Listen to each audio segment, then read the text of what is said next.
Kita mulakan majlis ilmu kita pada malam ni dengan bacaan Ummul Kitab Al-Fatihah. A'udzu billahi minasyaitonir rajim. Bismillahirrahmanirrahim. Alhamdulillahi rabbil alamin. Ar-Rahmanir Rahim. Maliki yaumiddin. Iyyaka na'budu wa iyyaka nasta'in.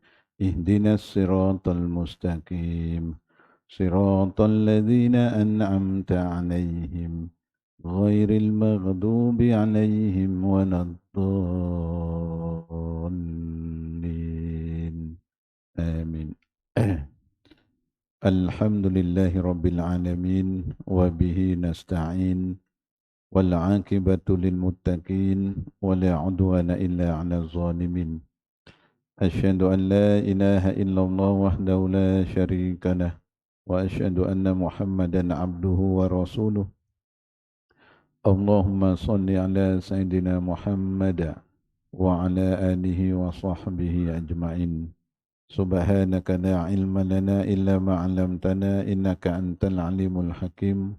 ربي اشرح لي صدري ويسر لي أمري واحلل عقدة من لساني يفقهوا قولي. اللهم افتح علينا فتوح العارفين بحكمتك وانشر علينا برحمتك وذكرنا ما نسينا وعلمنا ما جهلنا يا ذا الجلال والإكرام. اللهم ارزقنا فهم النبيين وحفظ المرسلين وإلحام الملائكة المقربين ولا حول ولا قوة إلا بالله العلي العظيم. Amma ba'd. Yang dimuliakan tuan-tuan imam, tuan-tuan Bilal, tuan-tuan Siak, Murusi dan ahli jawatankuasa surau, hadirin hadirat, muslimin muslimat yang dirahmati Allah sekalian. Pertama-tamanya marilah kita sama-sama merafakkan rasa syukur kita kehadap Allah Subhanahu wa taala kerana dengan limpah rahmatnya kita pada malam ini dapat sama-sama berkumpul di surau, kita dapat menunaikan solat maghrib secara berjamaah. Dan alhamdulillah kita dapat duduk dalam majlis ilmu. Mudah-mudahan keberadaan kita dalam majlis ilmu ini Allah Subhanahu wa taala akan merahmati kita semua. Allah Subhanahu wa taala akan mengampunkan dosa-dosa kita.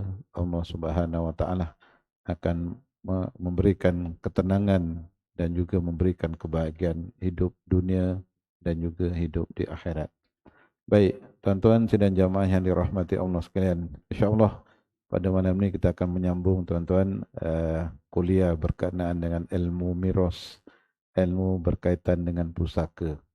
Jadi pada pertemuan yang lepas kita telah membahaskan tentang salah satu daripada komponen-komponen ilmu pusaka, iaitu yang disebut sebagai hijab ataupun al-hajbu, yang bermaksud halangan ataupun pendindingan, iaitu penghalangan, menghalang orang yang layak menerima harta pusaka sama ada semua sekali ataupun sebahagiannya.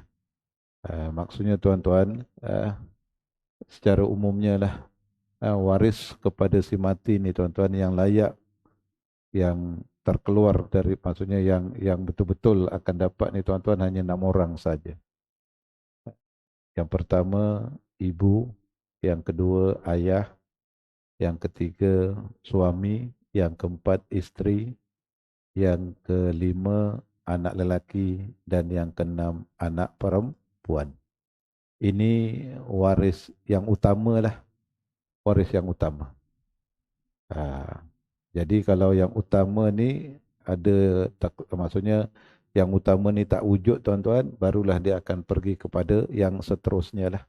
Jadi kalau yang utama ni wujud, maka selain daripada itu dia akan terhalang. Terhalang disebabkan wujudnya waris yang lebih hampir. Terhalang kerana wujudnya waris yang lebih layak. Sama ada terhalang itu dia mengurangkan bahagian yang sepatutnya didapat, ataupun dia terus menolak, maksudnya langsung tak dapat. Yang menghalang sebahagiannya, maksudnya hanya menghalang, dia tak dapat penuh lah tuan-tuan. Contohnya seorang suami sepatutnya dia layak untuk mendapat 1/2 apabila isterinya meninggal dunia. Tetapi disebabkan isteri yang meninggal dunia itu mempunyai anak, maka suami tadi itu hanya dapat 1/4. Jadi dikurangkanlah. Dia dihalang untuk mendapat peruntukan yang penuh. Dihalang. Ataupun yang dihalang terus langsung tak dapat. Contohnya A meninggal dunia, meninggalkan ayah dan meninggalkan datuk. Kalau ikutkan, datuk juga adalah salah satu daripada waris. Tetapi disebabkan wujudnya ayah, maka datuk dia halang untuk mendapat harta pusaka cucunya yang meninggal tadi. Tapi kalau ayah tak ada, maka datuk akan dapatlah sebagai pengganti tempat dia lah. Itu yang dikatakan al-hajbu. Ilmu salah satu daripada komponen dalam pembahagian harta pusaka. Baik, tuan-tuan, di bawah komponen al-hajbu ni tuan-tuan ada beberapa persoalan-persoalan yang ada dalam 4-5 isu lah tuan-tuan. Cuma malam ni saya nak bawa satu isu iaitu berkaitan dengan orang yang hilang ataupun yang disebut sebagai maf'ud, orang yang hilang. Apa dia yang dimaksudkan orang yang hilang ni tuan-tuan? Iaitu orang yang hilang daripada tempat asalnya dalam tempoh masa yang lama sehingga terputus berita mengenainya dan tidak diketahui mengenainya, tidak diketahui sama ada ia masih hidup ataupun telah meninggal dunia. Ini yang disebut sebagai orang yang hilang. Jadi tuan-tuan, orang yang hilang ni berlaku ke tidak? Berlaku ke tidak? Berlaku. Okey, baik. Dan berkaitan dengan orang yang hilang ni, para ulama dah membahaskannya. Dalam mazhab 4 mazhab yang utama tuan-tuan telah membahaskan tentang isu orang yang hilang. Dengan berkaitan dengan berdasarkan sumber hukum istishab. Maksudnya berhukum dengan sesuatu hukum yang asal, selagi mana tiada dalil yang mengubah hukum tersebut, maka kekallah dia sebagai hukum yang asal lah. Ini yang dikatakan istishab lah tuan-tuan. Contohnya apa tuan-tuan? Istishab. Sebab orang yang hilang ni dihukum, dia tidak boleh dihukum sebagai orang yang mati. Sebab tidak ada dalil yang mengatakan dia ni sudah mati. Sebab itu orang yang hilang ni dihukum sebagai orang yang hilang. Jadi kedudukan dia dalam harta pusaka tu macam mana? Yang tu yang telah dibahaskan oleh para ulama yang silam lah. Okey, baik tuan-tuan. Berkenaan dengan orang yang hilang ni tuan-tuan, ia masih dianggap sebagai orang yang hidup sehingga dapat dibuktikan ataupun dia dihukum sebagai orang yang telah meninggal dunia. Sebab tu tuan-tuan, antara proses permohonan pusaka ni tuan-tuan, yang pertama dia kena ada apa? Surat kematian. Sebab tu pentingnya surat kematian. Jadi kalau tak ada surat kematian, maksudnya proses pusaka tak boleh berjalan.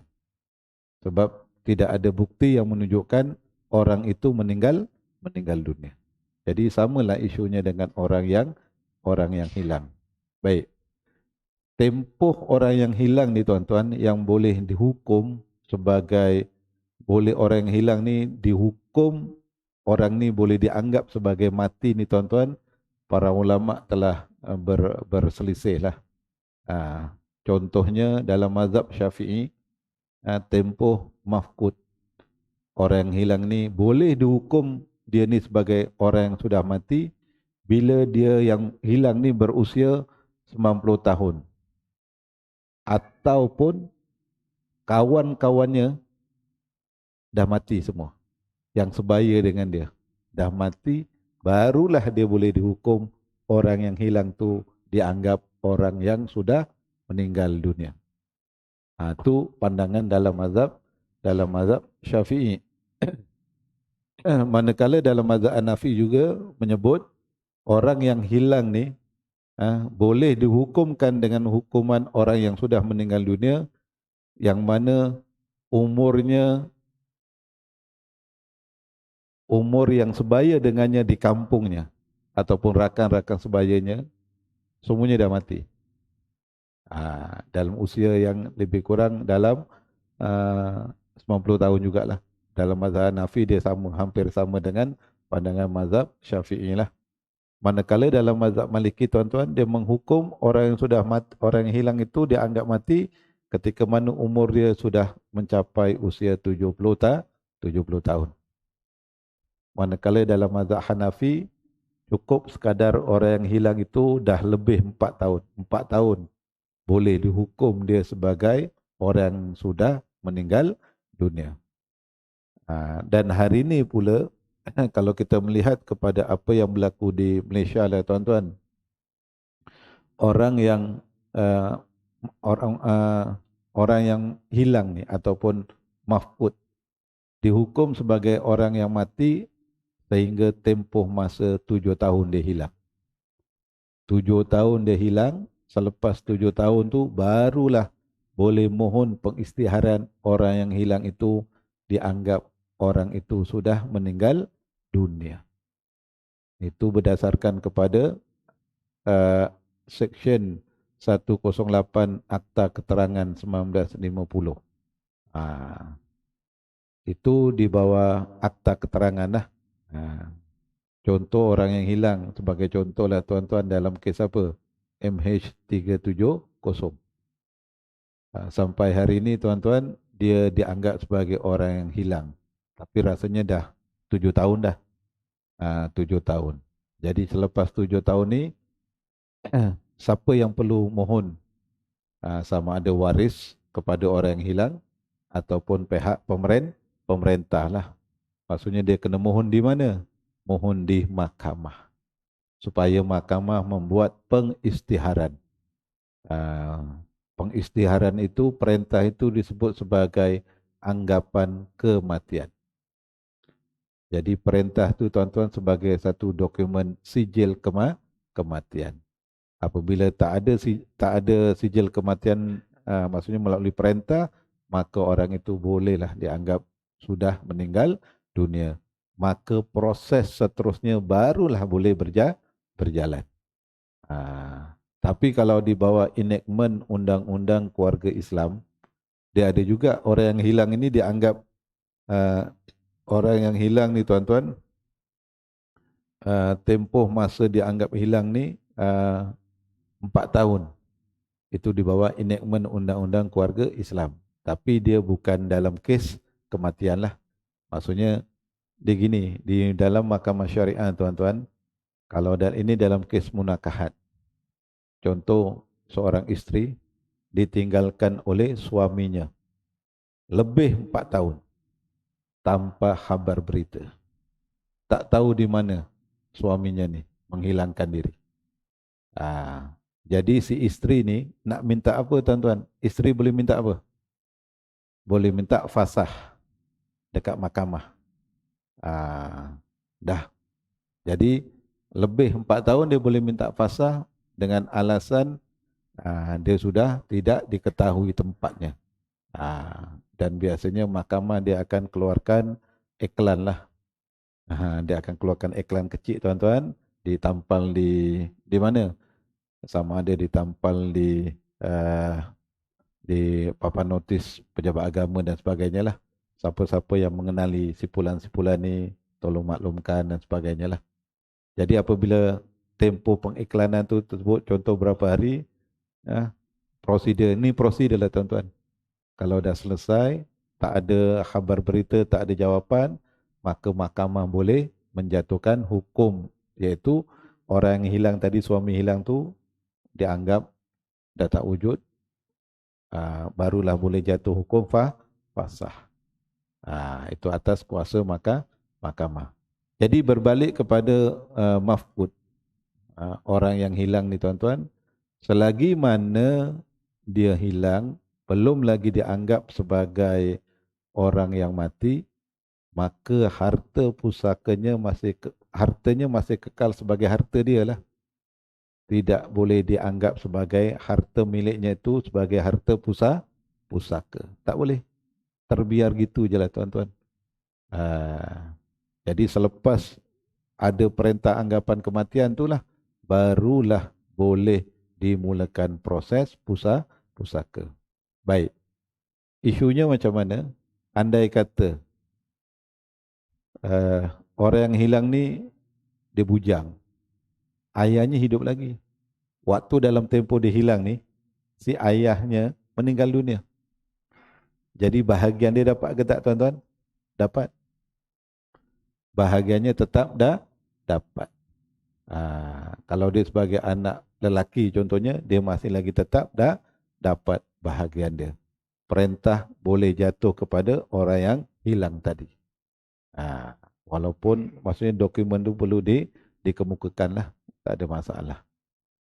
Itu dalam bab pusaka. Maksudnya harta mereka tuan-tuan belum boleh lagi diisytiharkan sebagai harta pusaka lah. Dan mereka kalau sebagai waris, mereka layak untuk mendapat bahagian daripada harta peninggalan si mati. Itu antara hukum yang berkaitan dengan orang yang hilang. Kalau orang yang hilang dinilai dari segi bab munakahat contohnya. Bab munakahat apa tuan-tuan? Contohnya suami.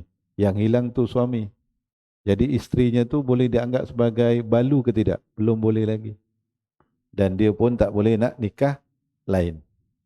Tunggulah 7 tahun. Sehinggalah dapat ni lah kalau yang betul-betul maksudnya dia tak boleh nikah tuan-tuan selagi mana dia tidak dianggap sebagai orang yang sudah meninggal dunia. Samalah juga tuan-tuan kalau yang hilang tu isteri. Suami boleh kahwin lagi satu tak? Boleh. Tapi dengan cara apa? Dengan cara prosedur permohonan perkahwinan secara poligami. Dia tak boleh permohonan perkahwinan secara biasa. Dia kena ikut prosedur poligami. Sebab istrinya masih lagi hidup. Dianggap orang yang hilang tu dianggap orang yang hidup lah. Ini antara isu berkaitan dengan orang yang hilang, khususnya berkaitan dengan hak perwarisan. Mereka masih lagi tetap mempunyai hak pewarisan. Dan orang yang hilang itu pula hartanya belum lagi dianggap sebagai harta pusaka sekiranya dia belum diisytiharkan sebagai orang yang sudah meninggal dunia. Ini yang berlakulah. Okey. Jadi di situ ada sedikit perbezaan tempoh nak isytiharkan orang itu, orang yang hilang itu dianggap sebagai mati ataupun sebaliknya. Kalau ikut pengisytiharan orang yang hilang itu sudah meninggal dunia, dia hendaklah melebihi tempoh 7 tahun. Kalau yang 4 tahun tu orang hilang sebab hilang tak diketahui, maksudnya boleh memfasahkan. Walaupun orang hilang tu dia hidup lagi, tapi di bawah enactment undang-undang keluarga Islam hanya boleh mengisytiharkan untuk menjatuhkan hukum fasah saja. Tu ada sedikit perbezaan lah. Okey, baik. Boleh faham tuan-tuan? InsyaAllah. Ya.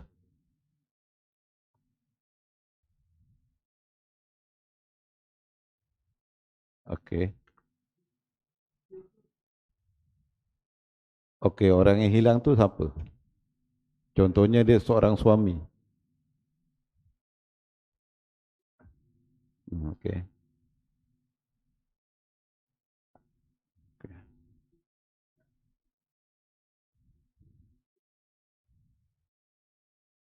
Okey, maksudnya dia gini tuan-tuan. Contohlah orang yang hilang ni seorang ayah lah. Saya ambil contoh. Maksudnya yang hilang ni seorang ayah. Ayah ni ada apa? Ada harta.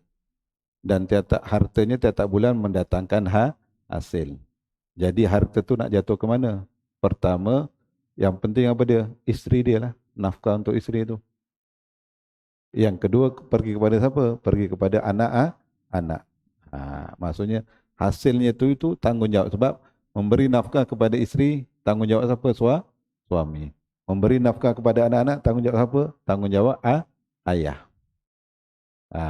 Jadi hasil daripada contoh harta tadi itu yang disewa, sedangkan tuan punya hartanya hilang, tapi hasilnya tetap ada. Jadi kemana perginya hasil itu? Pertama kepada istrinya lah yang masih hidup sebagai nafkah.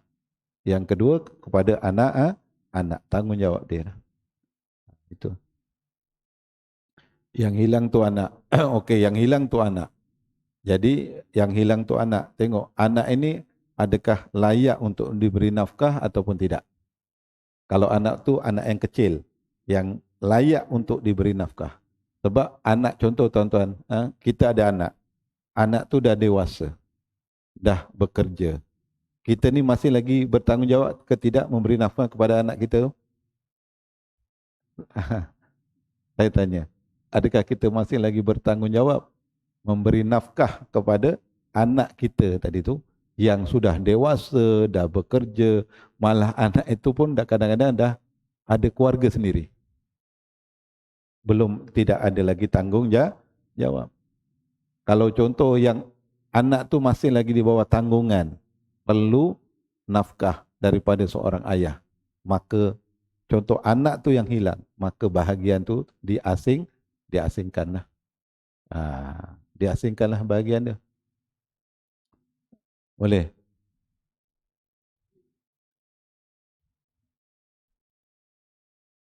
Disimpanlah. Tunggu dia wujudlah. Tunggu dia wujudlah. Berapa lama? 7 tahun. Hilang dia 7 tahun. Sampai dia wujud.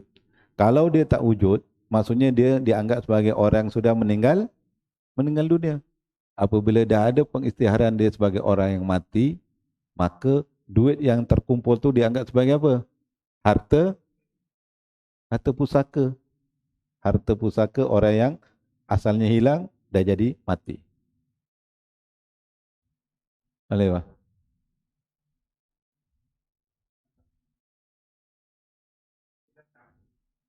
Oh, datang balik. Cerita datang balik. Okey, baik. Sama juga tuan-tuan.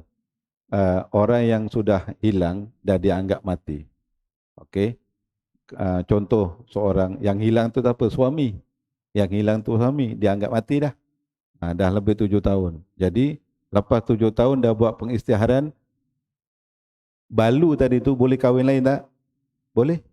Dah kahwin, setahun dua dah kahwin. Tiba-tiba yang hilang tadi tu yang dianggap dah mati, datang balik. Apa nak buat? Apa nak buat tuan-tuan? Adakah pasangan tadi yang kahwin tu kena berpisah nak balik?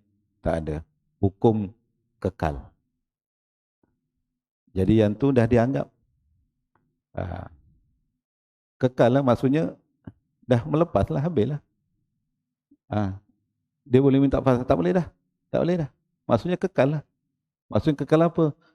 Yang bekas isterinya tu dah jadi isteri orang. Dah tak boleh dah dia nak ambil balik isterinya tadi tu. Bekas isterinya. Itu hukumnya lah macam tu. Tuntut mahkamah suruh ceraikan isteri.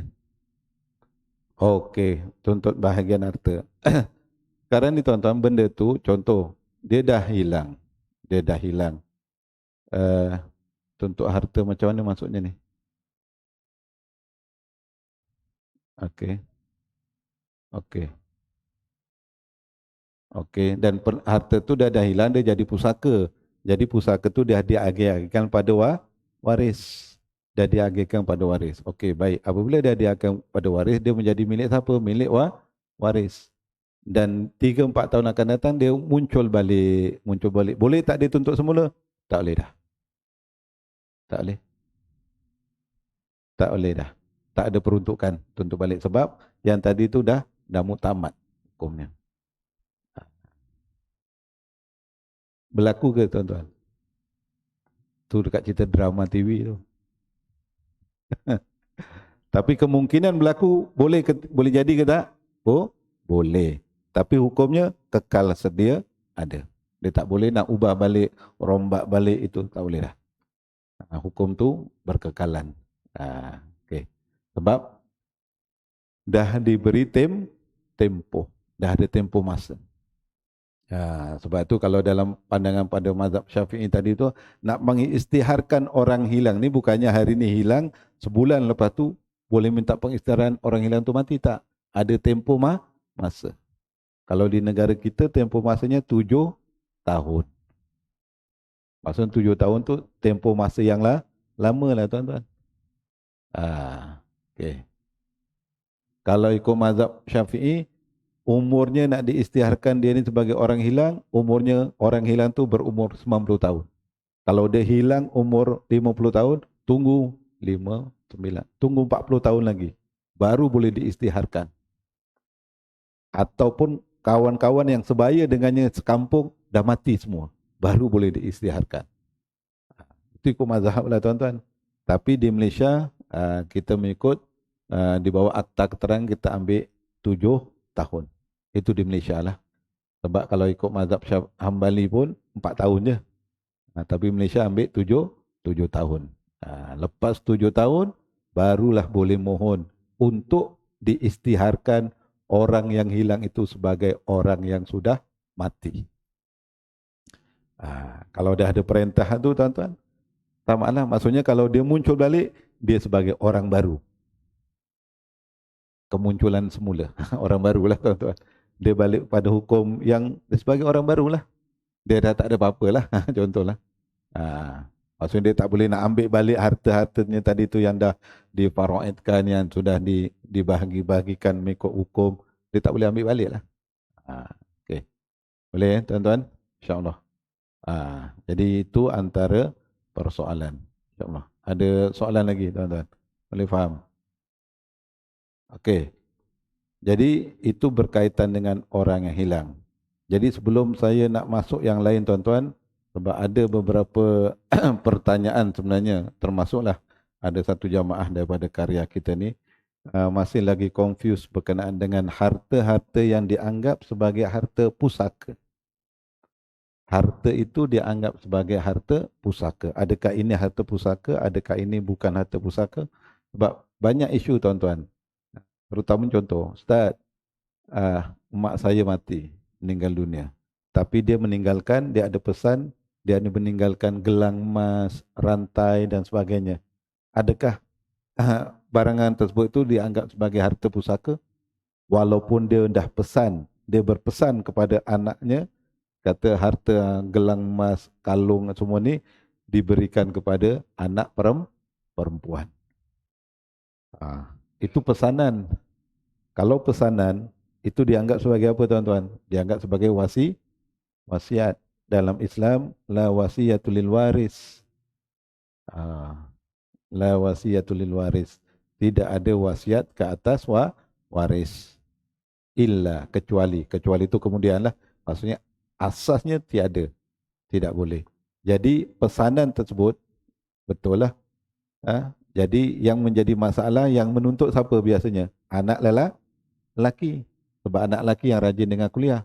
Ustaz dah bagi tahu dah ni. Dia kata, itu gelang emas tu, kalung tu anggap sebagai pusaka. Jadi ramai yang duk tanya, adakah peninggalan itu tuan-tuan dianggap sebagai harta pusaka? Ya. Gelang emas, kalung, cincin, apa-apalah, barang-barang kemas lah tuan-tuan. Ia tetap dianggap sebagai harta pusaka, harta peninggalan si mati. Jadi ia menjadi hak siapa? Menjadi hak waris lah. Menjadi hak waris. Cuma kalau si ibu tadi, si mati tadi sebelum dia meninggal, dia berpesan. Dia berpesan, kalau boleh gelang-gelang emas ni kasihlah pada anak-anak perempuan. Yang jadi masalah, anak-anak menantu perempuan. Bang, dia cucuk lah. Bang, aku pun anak perempuan juga. Dia menantu lah. Okey. Biasa berlaku kan tuan-tuan? Biasa berlaku macam ni. Jadi terpulang. Jadi kalau ada yang menuntut, maksudnya menuntut lelaki, dia ada hak untuk dapat harta tersebut.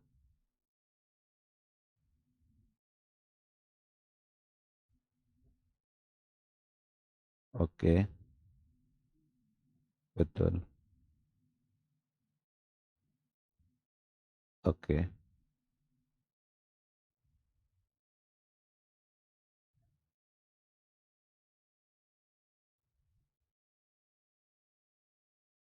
okey, baik.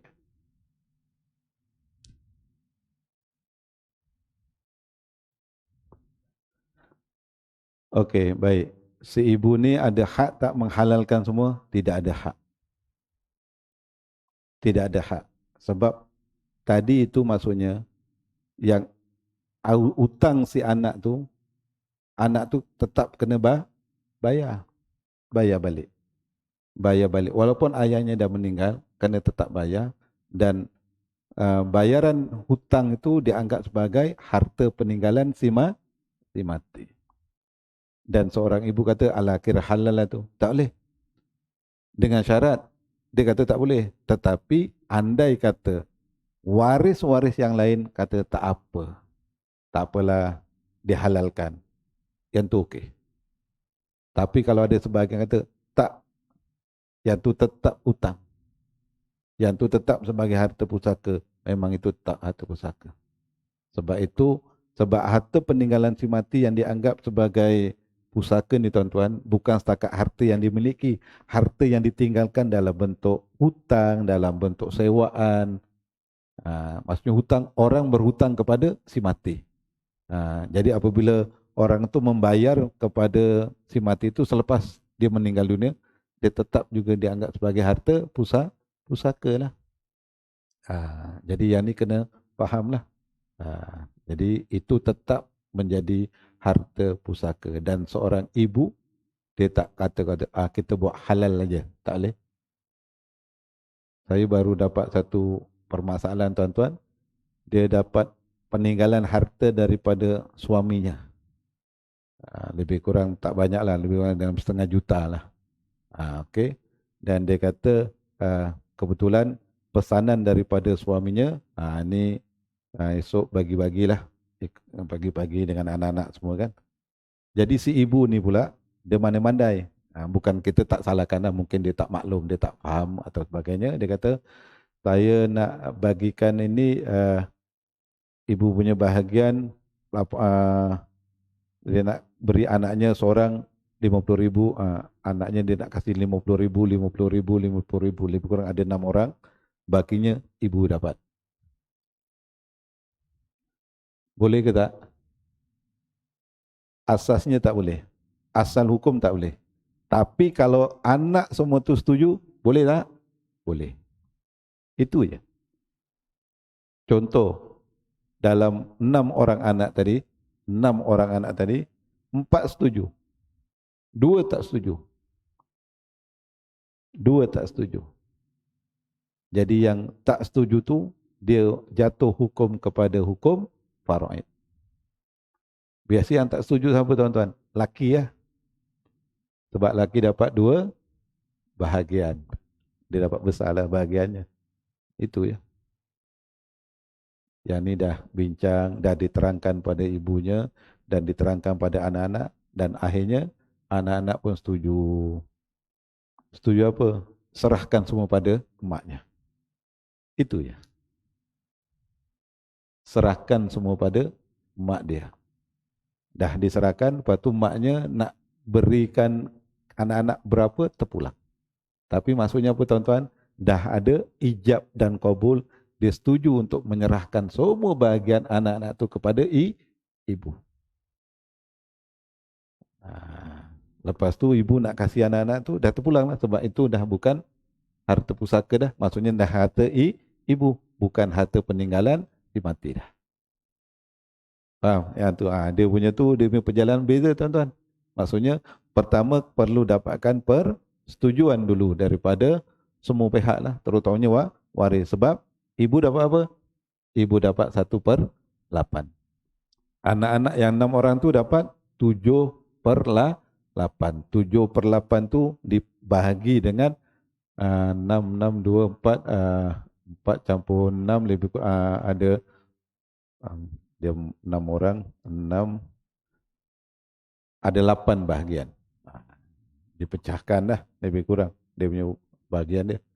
Jadi akhirnya saya terangkan pada anak-anak beliau dengan ibunya sekali dan anak setuju. Ustaz, dia kata kami setuju, kami tak nak langsung. Dan bahagian kami kita serahkan pada ibu. Alhamdulillah. Tak lama lepas tu ibu kata, okey tak apalah. Dah kamu serahkan, ibu terima dengan seikhlasnya. Kemudian ibu akan kasih korang seorang 20-30 ribu gitu je lah. Anaknya pun setuju. Tu dia pertama hukum faraid, yang kedua hukum pemberian. Beza. Yang ni mudah sebab apa tuan-tuan? Duitnya ada depan mata. Tak payah nak urusan dengan pejabat dan sebagainya lah. Tapi yang penting ada persetujuan. Dia sama juga kalau harta tu melibatkan harta apa? Melibatkan harta yang tadi tu, harta alim, emas dan sebagainya lah, barang-barang kemas. Barang-barang kemas kadang-kadang disimpan bawah katil kan. Contohlah satu dulang, contoh emas. Yang tu tak payah tuan-tuan nak pergi pejabat pembagi pusaka. Tak payah dah, tuan-tuan dah boleh uruskan sendiri. Tapi yang penting kena dapat persetujuan daripada semua waris. Barulah boleh berjalan. Kalau tak, tu yang memakan harta yang tidak sah lah. Dia kata, dulu ibu pesan untuk anak perempuan je. Jadi anak lelaki tak payah. Tak boleh. Sebab itu harta pusaka. Boleh? Boleh tuan-tuan? Ya.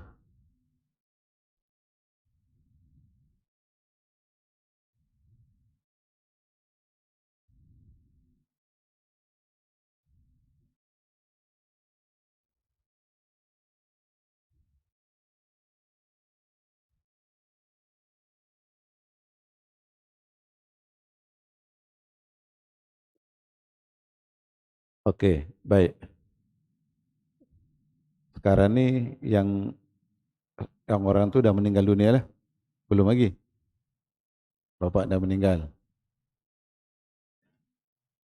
Okey. 6 orang saja. Okey, baik. Baik, yang tu dia disebut sebagai pemberian semasa hidup. Pemberian semasa hidup, dia tak kisah. Nak bagi kat siapa-siapa pun boleh. Nak bagi semua anaknya, isterinya tak dikasih pun boleh. Nak diberi kepada seorang anak saja pun boleh. Tapi dalam ulama membahaskan dah, kalau kita nak buat pemberian kepada anak-anak, buatlah pemberian secara adil. Jangan berlaku zolim. Maksudnya nak buat hibah kepada anak, tuan-tuan nak boleh hibahkan pada anak-anak, nak bagi yang apa, yang contohnya yang tua je, yang perempuan je, yang lelaki tak boleh. Boleh. Tapi dalam perbincangan ulama, yang terbaik pemberian kepada anak-anak semasa hidup, pemberian itu secara adil. Itu. Adil tu penilaiannya dari segi macam mana? Sama ada nak sama rata ke, sama ada nak lebihkan sikit sana, kurangkan sikit sini. Itu penilaian adil itu bergantung kepada keadaan. Ada kalanya sama rata tak adil. Dan ada kalanya berbeza bahagian pemberian tu, itulah yang adil. Itu bergantung situasi. Okey, baik. Jadi yang tadi itu dianggap pemberian sewaktu hidup.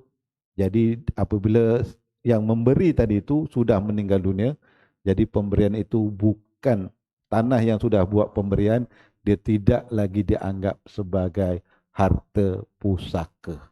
Dia dianggap sebagai harta yang sudah dihibahkan, harta yang sudah diberi amanah orang. Cuma prosesnya bila berlaku? Prosesnya selepas dia meninggal dunia. Yang ada biasa proses ini dalam bentuk pemegang amanah. Biasa yang orang buat dulu, ramai orang buat dekat pejabat tanah, tuan-tuan. Ataupun hari ini orang buat dalam bentuk hibah. Itu. Yang tu dah terkeluar daripada harta pusaka. Walaupun untuk dapat nama, tuan-tuan, dia perlu melalui proses pusaka. Sebab hari ini, tuan-tuan, walaupun orang tu dah buat hibah sekalipun, selagi mana tidak melalui proses pusaka, maka dia tidak boleh berpindah nama A kepada nama B sewaktu hidup. Kecuali pemberian itu yang memenuhi syarat di bawah kanun tanah negara.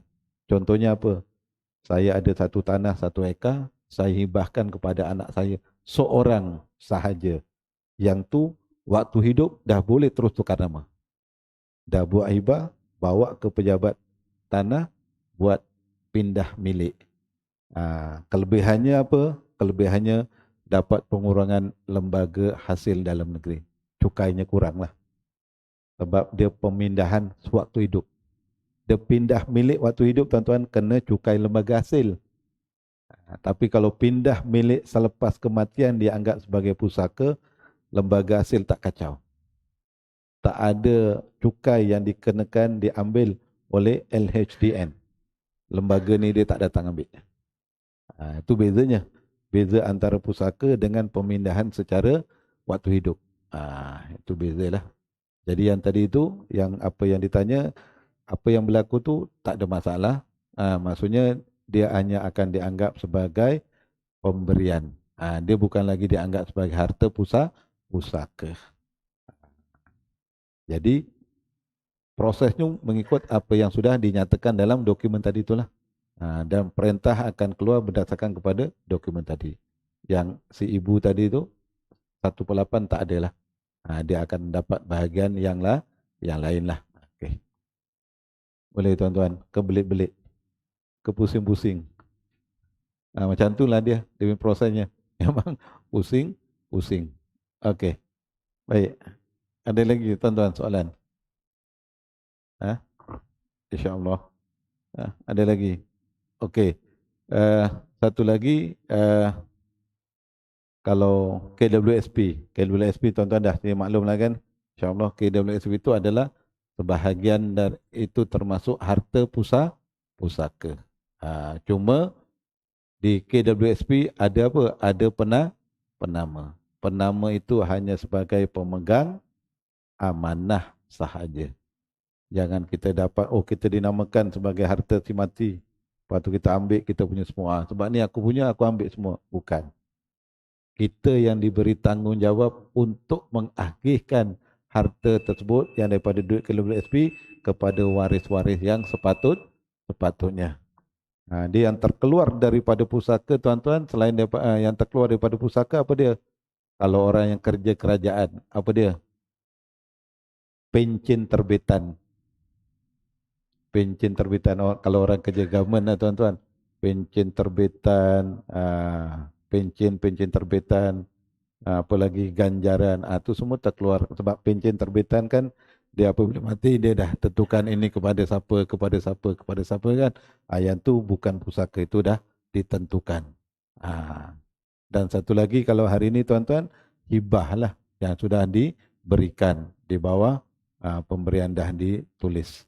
Jadi itulah antara persoalan-persoalan berkenaan dengan harta yang dianggap sebagai harta pusaka dan juga berkaitan harta orang yang hilang, insyaAllah.